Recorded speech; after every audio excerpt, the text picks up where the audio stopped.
Pagsapit mo ng edad na 45, dapat sapat ka ng matanda para maintindihan ito. Narito ang 10 masasakit na katotohanang madalas huli ng itinuturo ng buhay. Una, hindi lahat ay mananatili at ayos lang iyon. May mga taong dumadaan lang para magturo ng aral, hindi para manatili habang buhay. Pangalawa, mas mahalaga ang kapayapaan kaysa validation. Minsan mas malakas magsalita ang katahimikan kaysa mga salita. Pangatlo, kalusugan ang pinakamahalaga.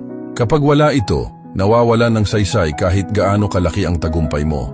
Pangapat, hindi mo kailangang ipaliwanag palagi ang sarili mo. Ang nakakaintindi sa'yo hindi na kailangan ng paliwanag. Ang ayaw umintindi hindi rin maniniwala. Panglima, oras ang pinakamahal mong puhunan. Gamitin mo lang ito sa mga bagay na nagbibigay ng kapayapaan at tunay na layunin. Pang-anim, mas maraming sinisira ang pride kaysa kabiguan. Humingi ng tawad kung kailangan, pero huwag kang mamalimos ng respeto o pagmamahal. Pang-pito, walang utang na pagiging patas ang mundo sa'yo. Ang binibigay nito ay pagkakataon. Nasa sayo na kung paano mo ito gagamitin. Pang-walo, hindi kalungkutan ang pag-iisa, kundi kaliwanagan. Habang tumatanda ka, mas hahanapin mo ang katahimikan kaysa ingay. Pang-siyam, nakakabili ng ginhawa ang pera, hindi kaligayahan. Pero kapag wala ito, parehong nawawala ang ginhawa at kapanatagan. Pang-sampu, hindi ka aangat dahil sa swerte lang. Aangat ka dahil sa disiplina.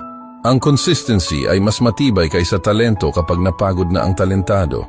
Ay ito ang pinakamahalagang bahagi. Pagsapit ng 45, ang tunay na karunungan ay ang malaman kung ano talaga ang mahalaga at magkaroon ng lakas ng loob na bitawan ang lahat ng hindi na nagbibigay ng halaga sa buhay mo.